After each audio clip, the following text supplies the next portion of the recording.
We are back on the Rational Boomer podcast. Hopefully, your day is going well. It is Friday, and we've had a hell of a week. We've had a number of guests on the show.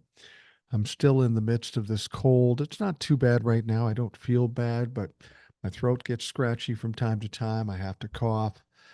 Gonna have to deal with that. I'll do what I can to edit it out, but you know me, I'm a lazy bastard, so I'm not going to go to any extra effort. We're just going to try to get through this like we normally do.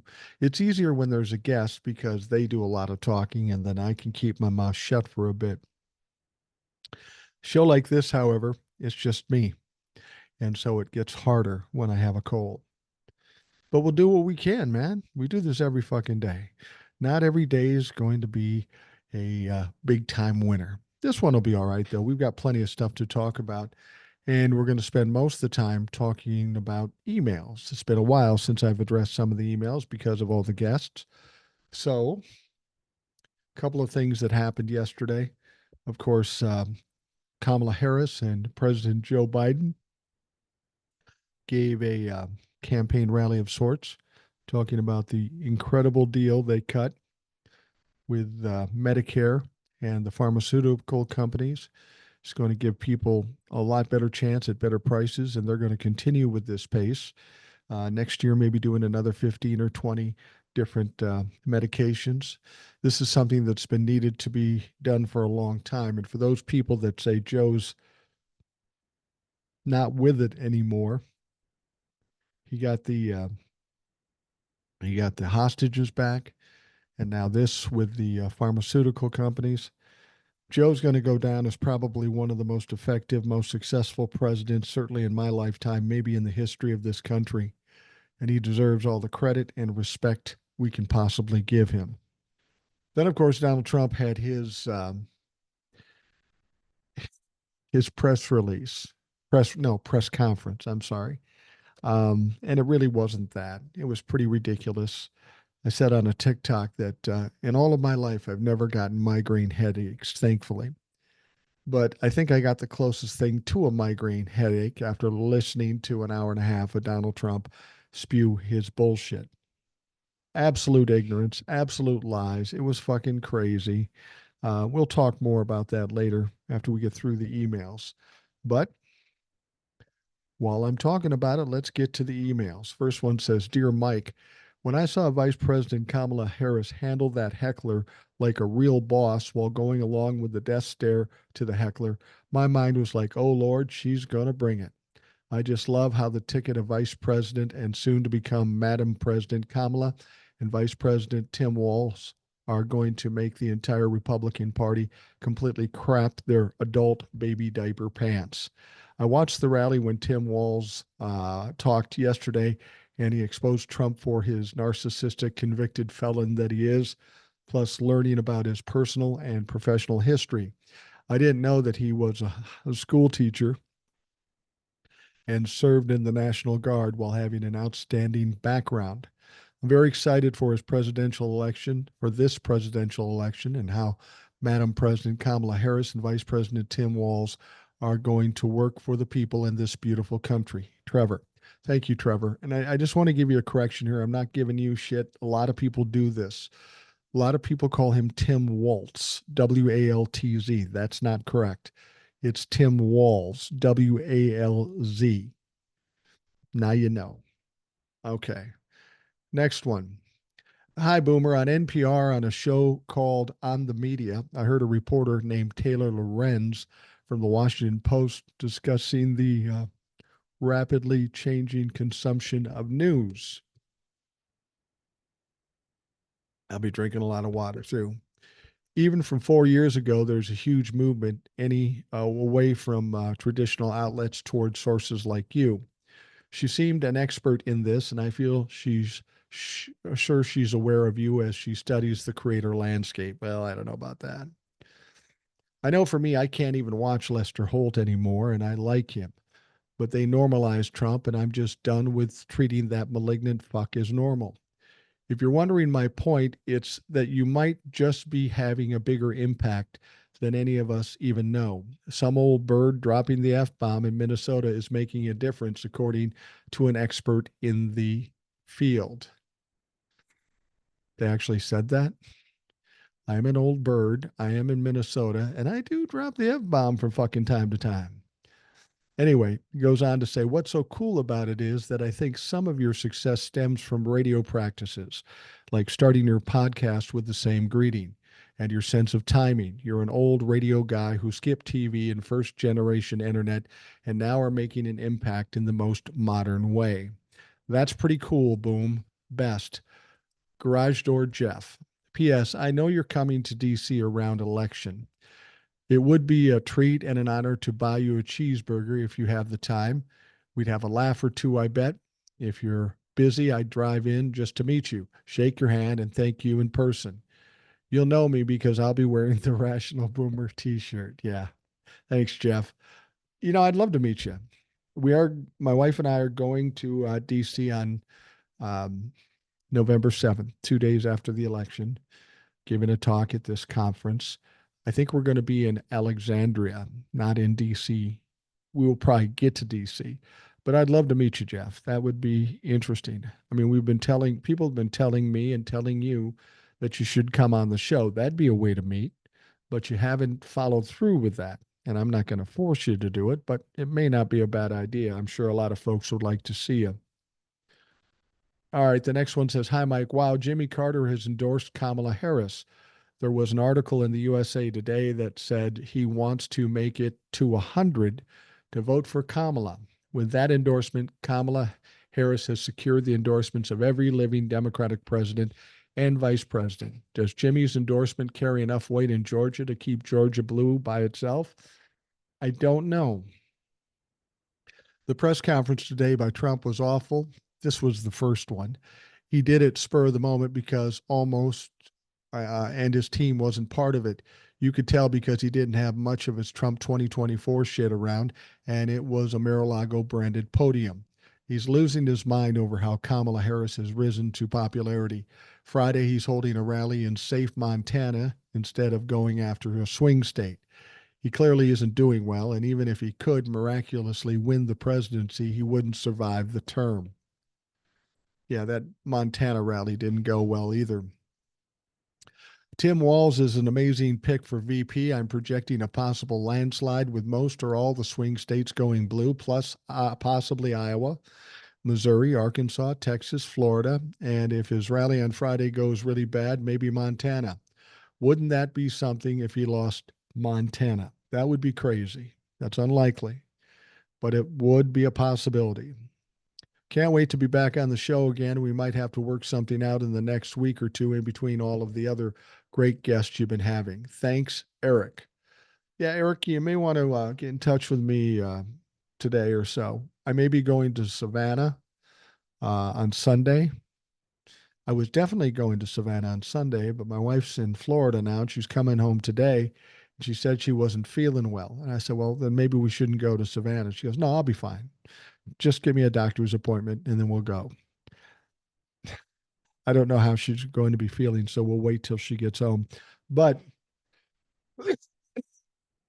usually I like to get one podcast ahead, because when I get into town, I don't know what's going to be happening. So you may want to touch base with me, Eric, and we can get ahead one podcast. All right. The next one says, howdy, Boomer. It's Allison in Vegas. Question: how do you feel about Peggy Flanagan becoming your state's governor?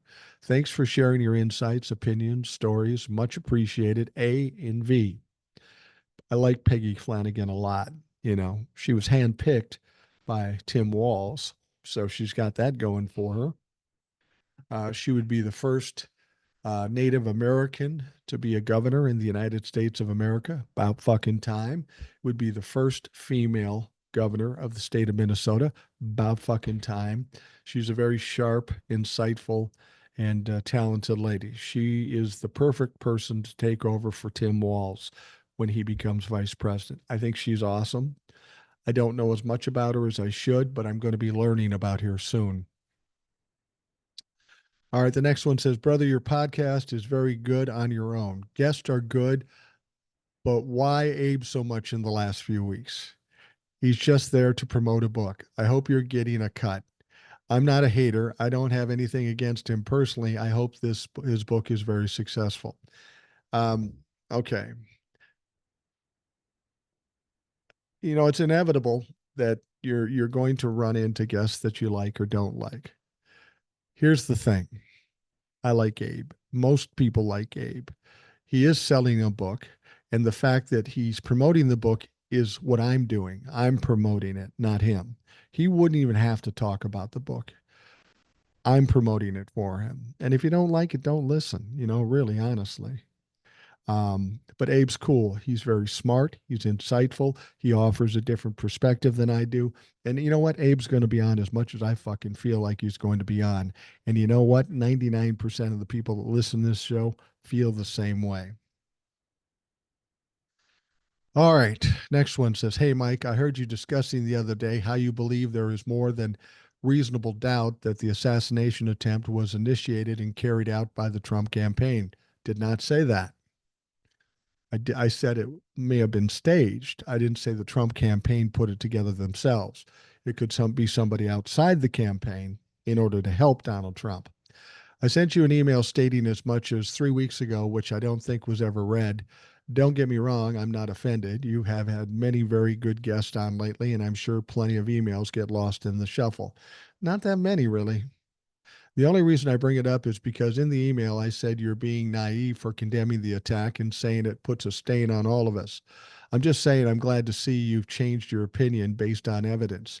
There's no way this was planned out, and the diapered one absolutely told the somewhat corrupt Secret Service to make sure the kid didn't survive for fear that he might eventually come clean.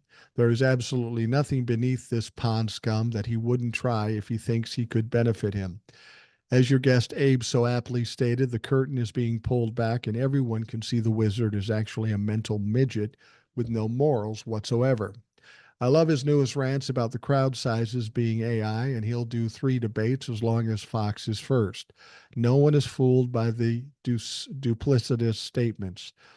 He has absolutely no intention of honoring the second or third debate. By the way, love, you're not a podcast. It catches me up on the latest from someone I believe to be very reputable source. Keep up the great work, Philly Paul. Well, thank you, Paul. The thing about the assassination attempt isn't about the evidence telling me it's one way. It's the lack of evidence makes me question what really happened. And why is there so little evidence? Why don't we have a doctor's report? Why haven't we seen his ear? Why haven't we gotten an explanation of why that roof was not covered? It's hard to say what exactly happened. And if you're a normal, decent human being, the thought that that might be staged and somebody might have done that for the benefit of Donald Trump sounds absolutely crazy. It sounds crazy until you remember that Donald Trump is involved and he's done some pretty fucked up shit. I don't know how it all played out, but I'd like to know. And I think we as a nation have a right to know what happened when a former president was shot at, an attempted assassination. That's the very least we should know. We should also know if there's any carryover of injuries to Donald Trump. I mean, frankly, when someone shoots at your head with a high powered rifle with a high velocity round, chances are there's going to be some problems. Somehow we see no problems. And I'd like an explanation of how that can be. It makes no sense that there would be no mark on Donald Trump's ear. And every time I've seen his ear since then, it looks perfectly fine. So um, I agree with you completely. Not so much about the evidence, the fact that there is no evidence. And that's so typical of Donald Trump. All right. Next one says, "Hey, Mike, I came across a quote by Margaret Thatcher that really resonated with me, and I thought you might appreciate it too.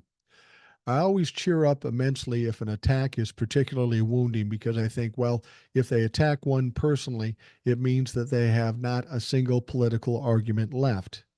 It's a great reminder that when people resort to personal attacks, it often means um, they've run out of valid arguments. Stay strong and focused. You're on the right path. Go say." I, I know I asked him how to pronounce this before. He's someone out of the country, and I think I pronounced it right that time. But you're absolutely right. And with Donald Trump, they're trying to get him to get off the attacks and focus on policy. But he can't do it.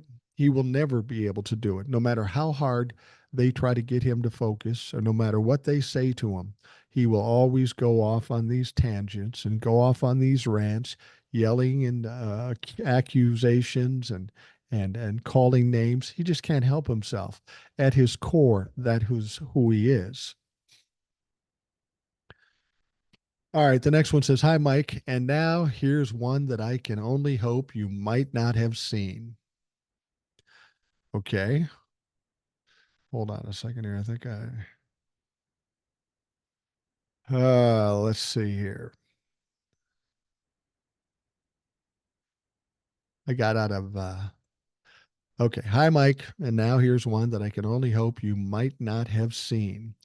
Bumper sticker spotted in Toronto, Canada a few days ago on a late model vehicle with California plates. Elect a clown, expect a circus." That is very appropriate. I have heard it before, but really fits the moment because Donald Trump is without question a fucking clown. Email goes on to say, "Indeed, there's still much work to be done before November by good folks like you, but isn't it always refreshing when someone can cleverly come oh so close to summing up the whole thing in six simple words? It absolutely is. Whoever came up with that one would indeed make a great guest on your show. Absolutely. If we knew who it was, I'd ask him. Keep up the good fight. I'm taking notes because after November 5th, it will be our turn up here, probably next year, to prevent a Trump style goofball from taking over as prime minister and selling us down the river every time any G7 or NATO country leader decides to squawk about us, almost always just for brownie points. Cheers, Ray, potential founder of Rational Canucks, Barrie, Ontario. We'd be happy to extend a franchise to Canada. All right, the next one says, "Hi, Mike. It's been a while since I've emailed. You might recall a few weeks ago, I asked if you had predicted Trump's win in 2016. Your response was brilliant.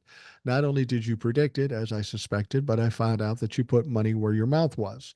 And that is absolutely true. I wouldn't say that if it wasn't true. That was a time when I wasn't quite as invested into politics and I was just watching what was going on. At that point, I couldn't have cared less if Hillary or if Donald Trump won. I wasn't really paying attention at that time. And just the way I was seeing how things were playing out, I said, yeah, it's going to be Trump. He's going to win. And this Trumper said, no, he's never going to win. He's never going to win. I said, well, I'll bet you. He said, $100. I said, cool. So we bet on it. And he actually paid me the $100, but he was probably worth it to him to get his Lord and Savior in as the President of the United States. And look how that turned out.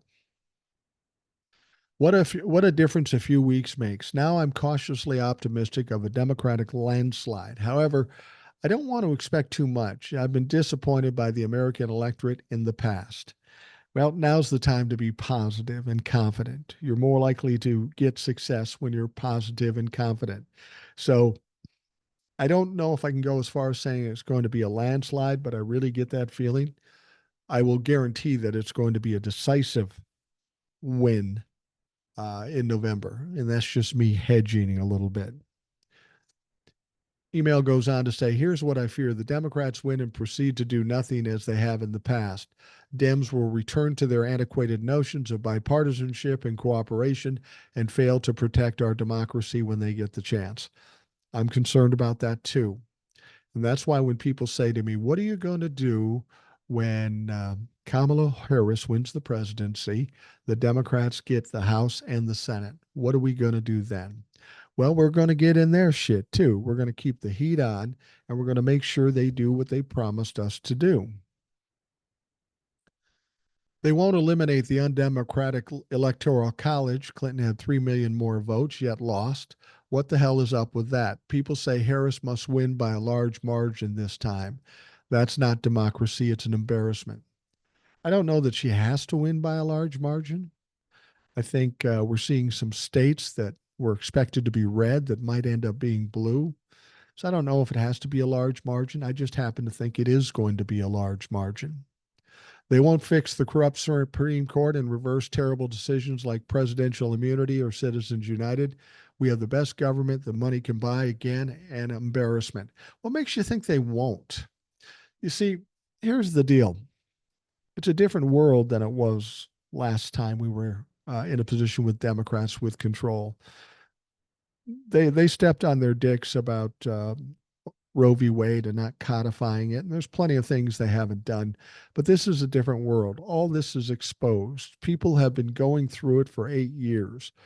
People want accountability and people want some action. So whether they want to do it or not, once they get into office, people like us are going to keep the pressure on.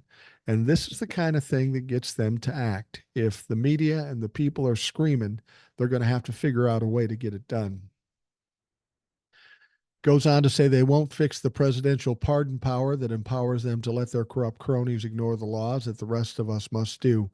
These are a few of the very important tasks that our elected representatives must address to preserve this.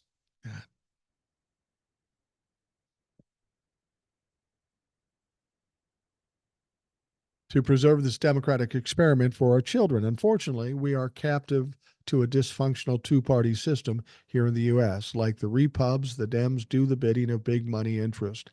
While paying lip service to the people, our two-party system gives us a choice between the party of evil or the party of stupid. I'll choose stupid over evil any day, but that's not much of a choice. Unfortunately, I've been disappointed over and over by our representatives over my 69 years on this planet, not expecting the Dems to suddenly start getting things done. What's your opinion on this? Give me some more optimism. Your neighbor to the west in blood red North Dakota, where due to the Electoral College, my vote doesn't count anymore. Henry. Well, Henry, like I say, what you're saying, I understand. Historically speaking, that's the way it's been. I said before I got into this whole thing that I'm neither Democrat or Republican because prior to 2015, I looked at Democrats and Republicans as six of one and half dozen of the other. They did it in different ways. One was more evil than the other, but the Democrats were complicit in many ways. I've always said it isn't a matter of Democrats versus Republicans, it's all of them against us. We are supposed to have the power in this country, and we gave it away with our apathy. So the Democrats and the Republicans co opted that power, and now they shove it down our throats. I've always said the Democrats are talking like they want to help us right now, and I appreciate that. My question is, are they using that? Are they saying these things and doing these things because they truly want to help or because it's the best thing to fight against the Republicans? That I don't know. But as I've said, all of this is out in the ether now. We see it, we know it's there. We've gone through some incredible shit over the last 8 years. And I don't think people are going to be quiet about it anymore. There's a lot of changes going on. You can take a look at what happened historically, but we've never seen anything like we're seeing now historically. So to compare those are apples and oranges. We also have the influx of young people, millennials and Gen Zs. They're going to play a big role in this particular election in 2024, and they are going to be the majority of the voting bloc in 2028. Just by nature of younger people coming in and the old people stepping back, things are going to change. And I really look at what's going on right now as kind of a path to our destiny. It's like a foregone conclusion. We're going to end up where we end up. And I think it's very positive. It's not unusual to go through dark times in this country and then come out the other side and have everything much better. We won't go back to normal, meaning pre 2015. We'll have a new normal, and that new normal will be better. Will it be ideal? Will it be nirvana? Probably not, but at least we'll be headed down the right track.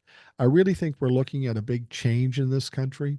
And while there may be some Democratic politicians that will be lazy and want to do nothing, there's enough young people in Congress right now on the Democratic side, and I think they see what's going to work for them. When Donald Trump and the Republicans get their ass pounded in November, there's two things the Democrats have to look at. Okay, we got power now, but if we do this right, we can hold on to power for the next couple of terms. And that is important in terms of getting things done. Let's hope they are looking at the right things and for the right reasons. But if they're not, we're going to be here to kick some fucking ass. That's the way it's going to be.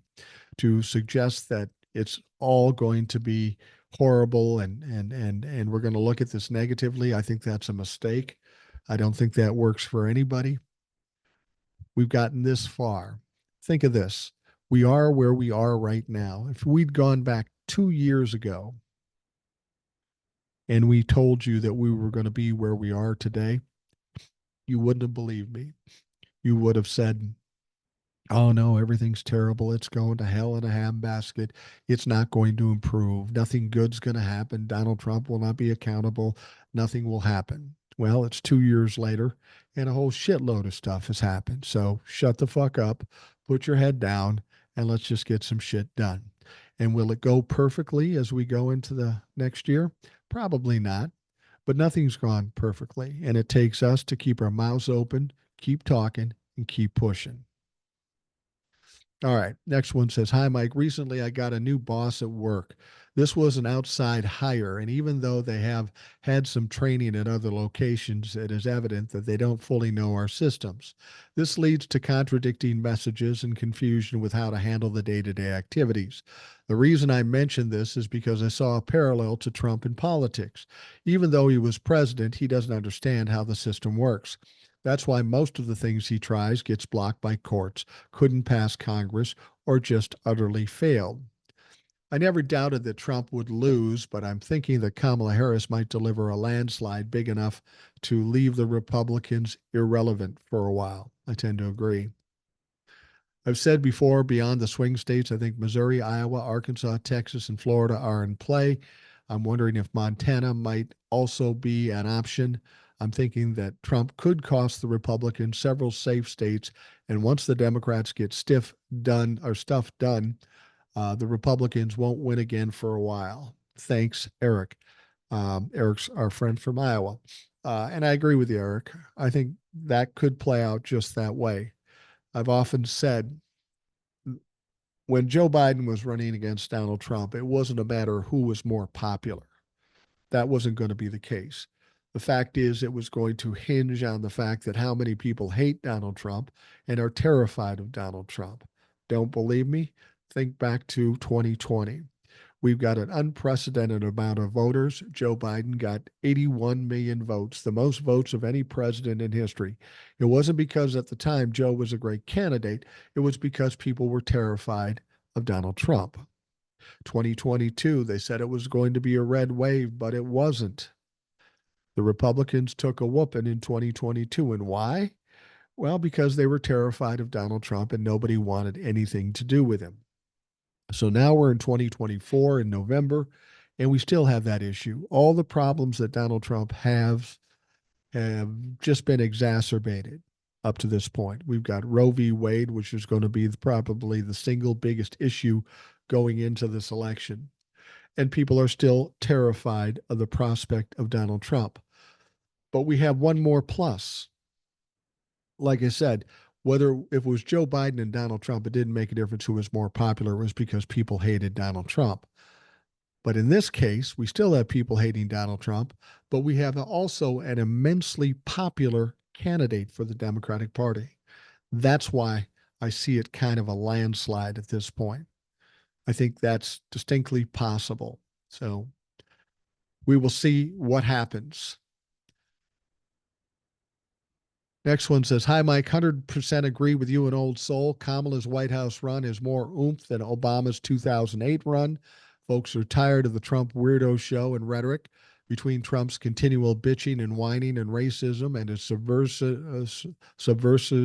subservience to Putin and little Kim love affair. It has time to leave the dysfunctional darkness. A few months ago, I questioned Kamala's ability to capture the public's confidence. I know now she has it, and with Tim Walz, they'll do a great job. Fuck MAGA, fuck the wealthy. The will of the people will conquer, Paul. And I agree with you. I think I think our time has come. And like I say, it's destiny.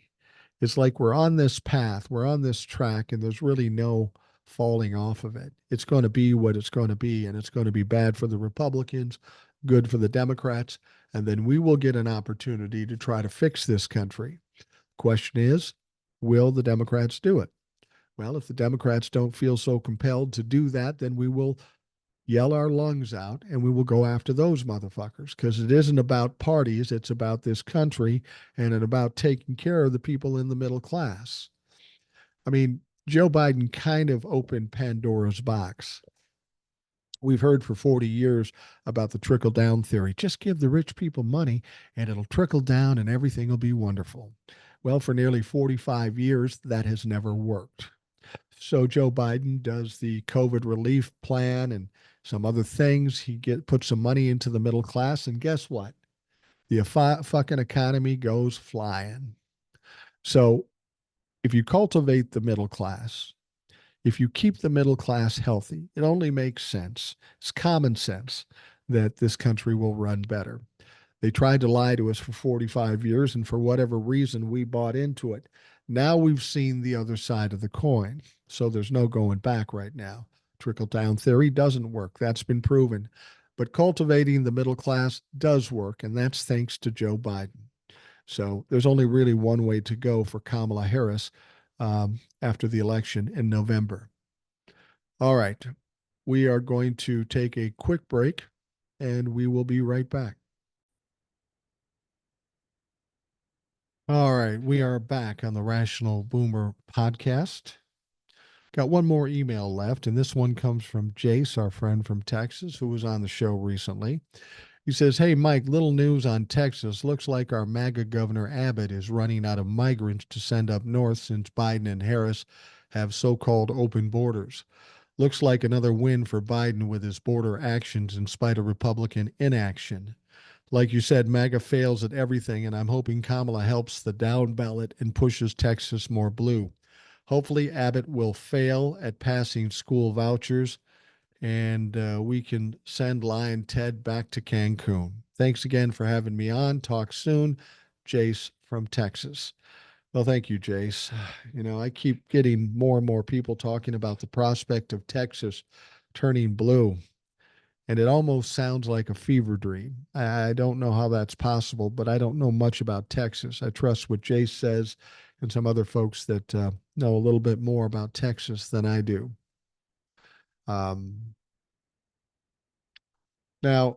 one of the things I talked about early on in the podcast was about Donald Trump's press conference. This is his second press conference.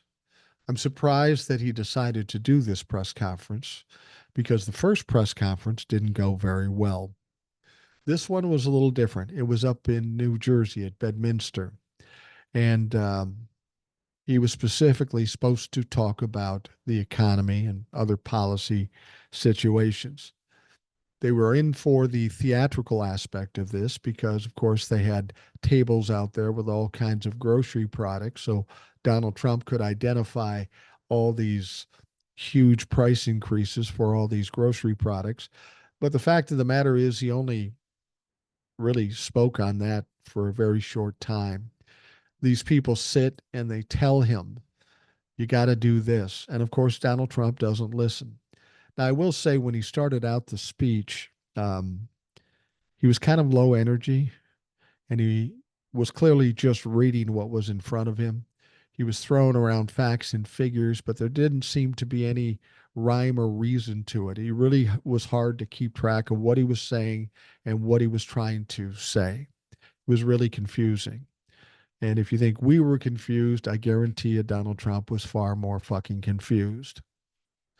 Now, so Trump on Thursday, he brushed off the calls by his buddies, the Republicans, to focus on policy matters and lay off insults during his presidential campaign, insisting that he's entitled to level personal attacks on Vice President Kamala Harris. That's exactly what he said. He said, I think I'm entitled to personal attacks. I don't have a lot of respect for her. I don't have a lot of respect for her intelligence, he said during a news conference at his golf club in New Jersey. Donnie, it doesn't matter if you don't have any respect. The fact of the matter is you're trying to win an election, and your people are telling you you can't win the election if you keep doing this. Just because you think it's a good idea doesn't mean it's a good idea. But God bless you. Keep going. You should do one of these press conferences every day, because every time you do, you lose more and more voters.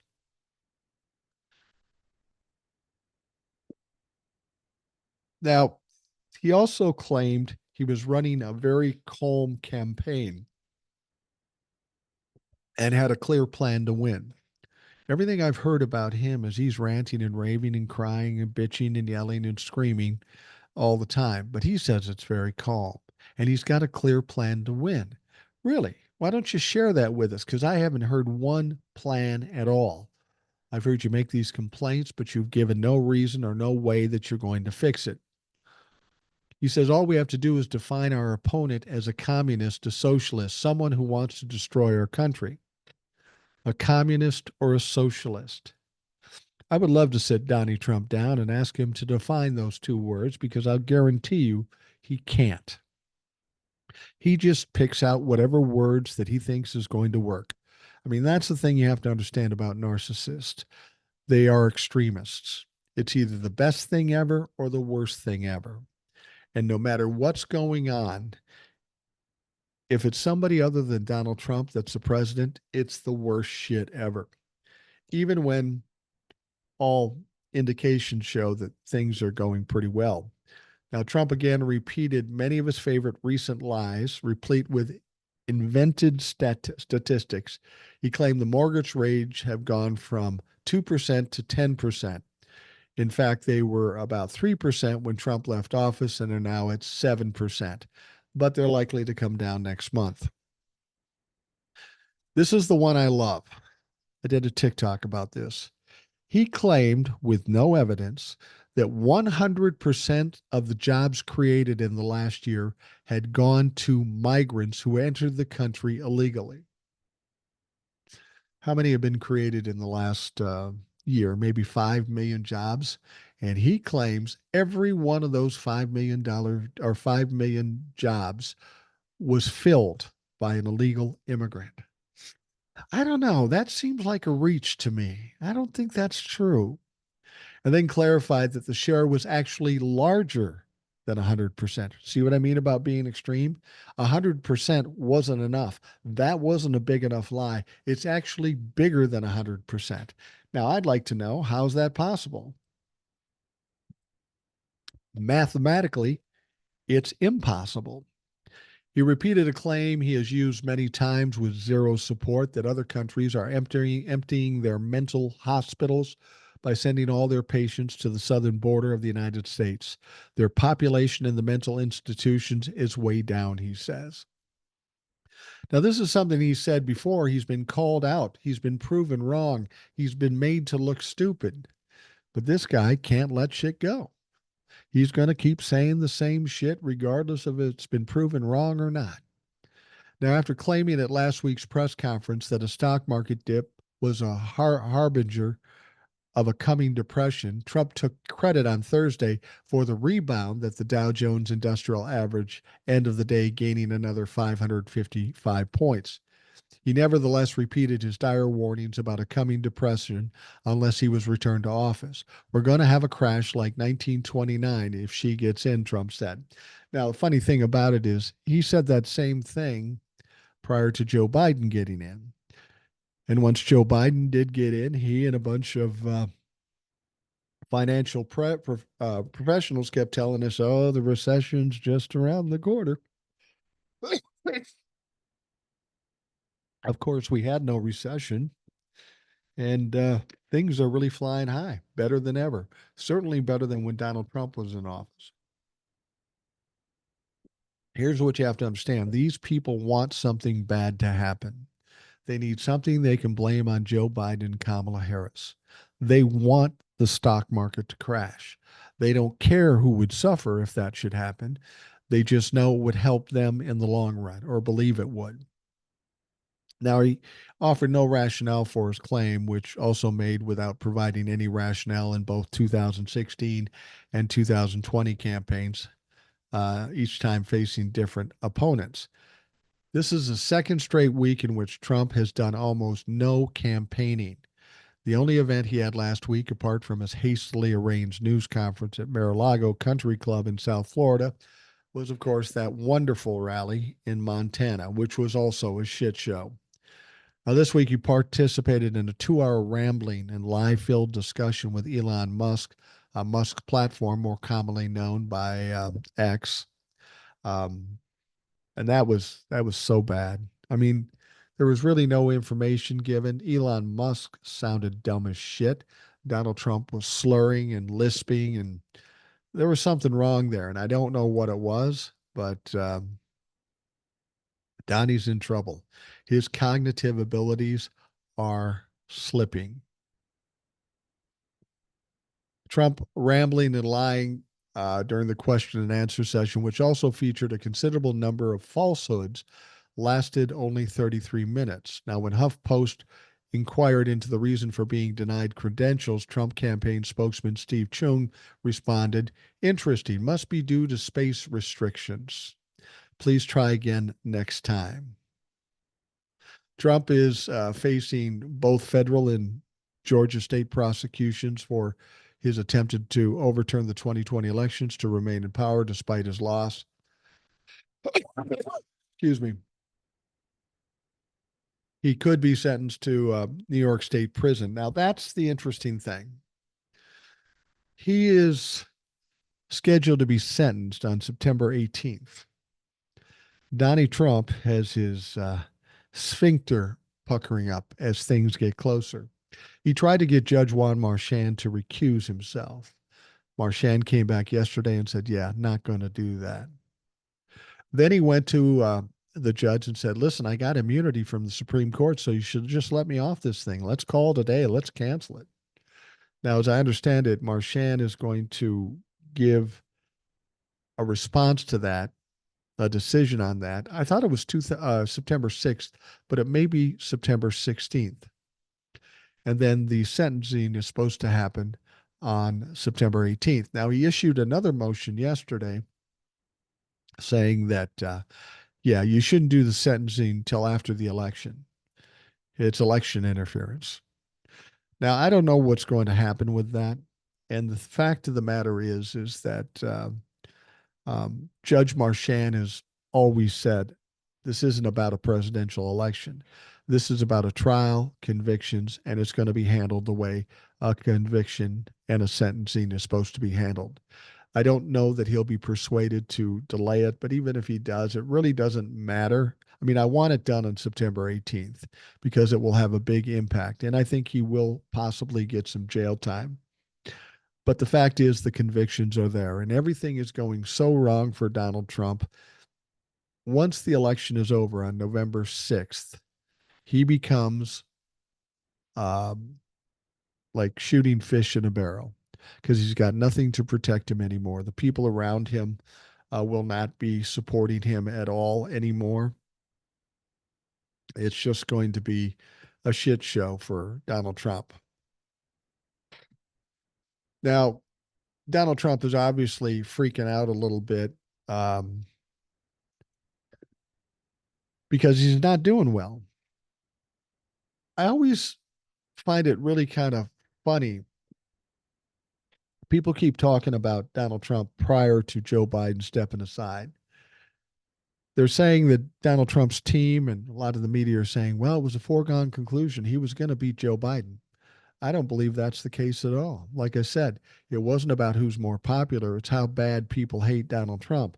It's about Roe v. Wade and 50% of this country getting constitutional rights taken away from them, pissing off 75% of this country that support Roe v. Wade. That one issue was enough to sink Donald Trump and most of the Republican Party. But now they're suggesting that now that Kamala's the candidate, now he looks like he might lose. I don't think he was ever going to win when Joe Biden was running against him. I think it's more exciting now. I think over and above the hate and the fear of Donald Trump, we have an incredibly popular candidate, so it just makes it a bigger win. I think they were going to win no matter what. No way Donald Trump wins this election based on the baggage that he's carrying and all we know about him.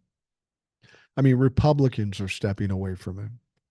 And if you don't have a unified party, it's really difficult to win an election. It just fucking is. And so,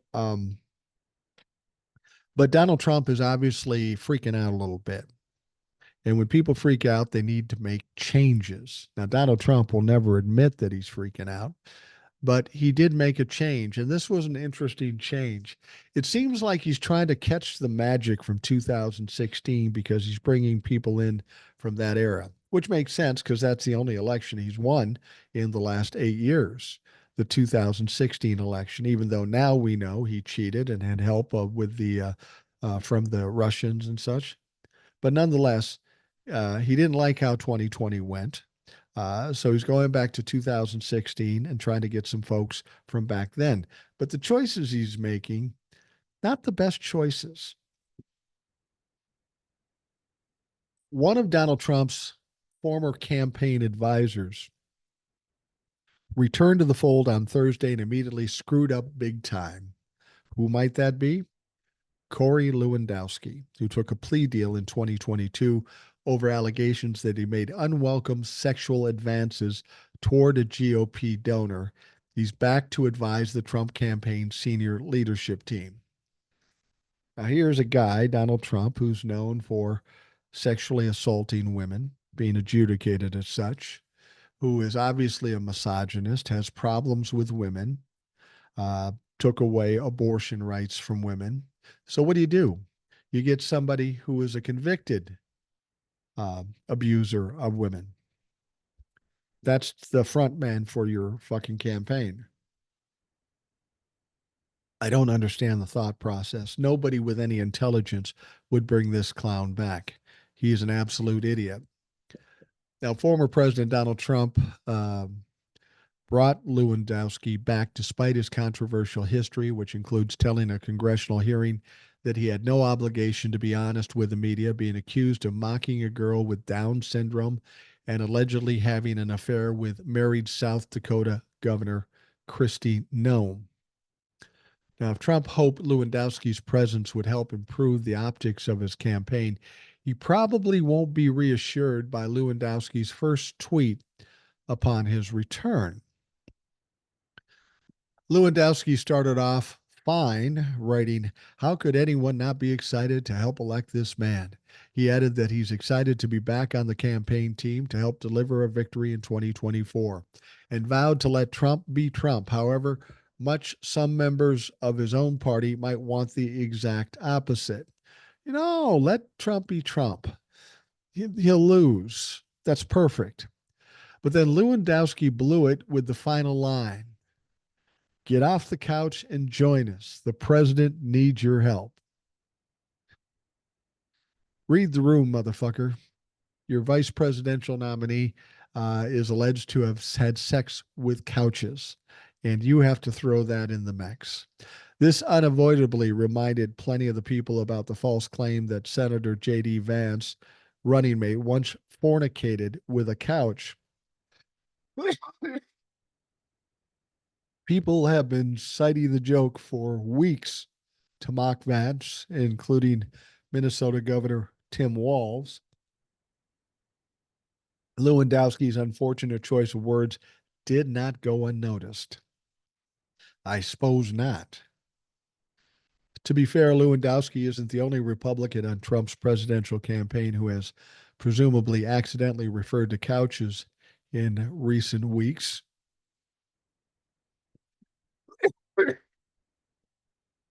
Last month, Vance was speaking at a rally in Reno, Nevada, when he praised his wife, Usha, by saying, "I would call her up here to come and speak, but I think she'd have me sleep on the couch tonight." While Donald Trump was supposed to be talking about the economy and some other policy topics during his little press conference, Kamala Harris and Joe Biden did do a rally, and they, in fact, did talk about some things concerning the economy. Joe Biden also tore into Donald Trump during his first rally with Kamala Harris since dropping out in November. Biden and Harris joined together for their first joint rally together since she replaced him as a presumptive Democratic nominee. The pair discussed the economy and their policies aimed at reducing the prices for prescription drugs for middle class Americans. Now, during his speech, Biden mentioned legislation he helped to co sponsor as a senator, which helped Medicare negotiate the cost of prescriptions. The president added that during his administration, they have finally beat Big Pharma. However, he noted that Republicans have not helped him pass legislation to lower the cost of drugs before mocking Trump with a new nickname, Donald Dump, Biden said. You know, the VA pays as they should 50% less than Medicare because the VA can negotiate the prices. But for years, Big Pharma blocked Medicare from negotiating lower drug prices. As a consequence, they're able to maintain the exorbitant price increases and the profits are called for. But this time, we finally beat Big Pharma. And I might add, with no help from Republicans, not a single Republican voted for this bill. Not one of the entire Congress. The reason I say this is not to make a political point about them, but the guys we're running, the guy we're running against, what's his name? Donald Dump or Donald whatever. They want to get rid of this thing that we passed. They're fighting to get rid of what we passed. No, I'm serious. No help from the Republicans passing Inflation Reduction Act, thanks to the tie-breaking vote of Kamala, made it possible. And that's the important thing to remember. This whole idea of bringing down the price of prescriptions is a huge deal. I mean, this is something people have been talking about for years, and Joe Biden finally done it. You know, the thing about Joe Biden, everybody suggests he's getting slow. He can't complete a sentence.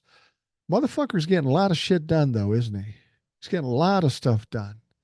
And this is yet another big thing that they've gotten done. And what was there, 8 or 10 different prescriptions that they're going to drop the prices on. Next year is going to be 15 or 20 and so forth. It may take a little process to get this done, but they are, in fact, bringing down the prices. And he makes an excellent point. The Inflation Reduction Act, not one Republican voted for it. The fact of the matter is, these restrictions now on Big Pharma, Big Pharma is in court right now trying to stop this, and the Republicans are clearly helping them to try to stop this. This is why it's absolutely important that we get the Democrats back in, because theoretically the Republicans get back in and they have a Republican DOJ, and we can look at them trying to take this back, repeal it. That's certainly a possibility. And we have to keep this in mind. There's a lot of good that Joe Biden has done. There's a lot of good that Kamala will do. But if we allow the Republicans to get back in power in any way, now, like I've said, I don't see Donald Trump winning in any way. But that's not our only problem. Our only other problems would be the Congress, the House and the Senate. I think we're pretty safe on the House. I think we will win that substantially. The Senate might be a little closer. I still think we're going to win that too, just by virtue of how badly the Republicans have destroyed their party. But it's important we stay on top of it. And as somebody pointed out earlier, we need a huge turnout. The bigger the turnout, the better for the Democrats. We need as big a win as possible. Everybody's talking about Donald Trump will cheat, or he'll say that it was rigged and all this other stuff. The bigger the difference in this election, the less opportunity they will have to be able to claim those things. I mean, if you get these big wins, you can't say, well, there's some fake votes in there. They're going to have to come up with a lot of fake votes in order to prove that, and they just won't be able to do it. So it's absolutely essential that we get a big turnout in this particular election. And I don't think that's going to be a problem. As I've said before, in 2020, we had a huge turnout because people were fearful of Donald Trump. 2022, same thing. People were fearful of Donald Trump. And the fear of Donald Trump hasn't lessened any in the last 2 years. In fact, it's ramped up. We've seen a lot of things exposed about Donald Trump. He's been convicted of 34 felony charges. And there's more evidence to come between now and November. It doesn't seem likely that Donald Trump has a prayer to even get close to Kamala Harris, in spite of what the polls say. I know the polls are saying that Kamala is up by 2 points here, 2 points there. But I think the real differential is going to come when the election happens. People have been having to deal with this for 8 years, this chaos and this darkness. And people are just getting tired of it. And people are getting bored of Donald Trump. In 2016, Donald Trump was a novelty. He was new. Everybody said, well, let's give it a try. And then, of course, he did what he did between 2016 and 2020. And then the cult members helped try to keep him in the mix in 2020, but couldn't do it because Joe Biden beat him. Donald Trump's support has done nothing but diminish since 2020. And he lost by 7 million votes then. It's conceivable that he would lose by double that come this November. As I've said before, we've got Republicans that are stepping away from him in big numbers. We've got the Harris campaign putting together Republicans for Harris. It's absolutely essential that he has a unified party, and that is just not going to happen. He's losing independents. And when you do look at the polls, if you trust the polls, it says younger people 18 to 29, 71% are voting Democrat. I don't see how this is even close, in all honesty. I know what the polls say, but I know what they've said before. I'm not going to trust them when they're working against us, and I'm certainly not going to trust them when they're working for us. The way they do these polls is the same, regardless of what the results are. So we got to take that with a grain of salt. We can't put our hopes and dreams in polls. We got to put those hopes and dreams in us. Get out, vote, get this motherfucking thing done. This has been a marathon having to deal with this shit every day, all day. Now, once Kamala is elected, that doesn't mean it's over, but at least we've gotten the most important thing out of the way. We know that Donald Trump and the Republicans will not have power, and then we can start to get into the accountability for the Donald Trumps and the sitting members of Congress. See, I think that's what's going to happen, and I talked about this before. After this election, we are going to see some accountability from those members of the House and the Senate that were involved in the 2021 January 6th insurrection. These people were very involved, and there's a lot of evidence that proves that.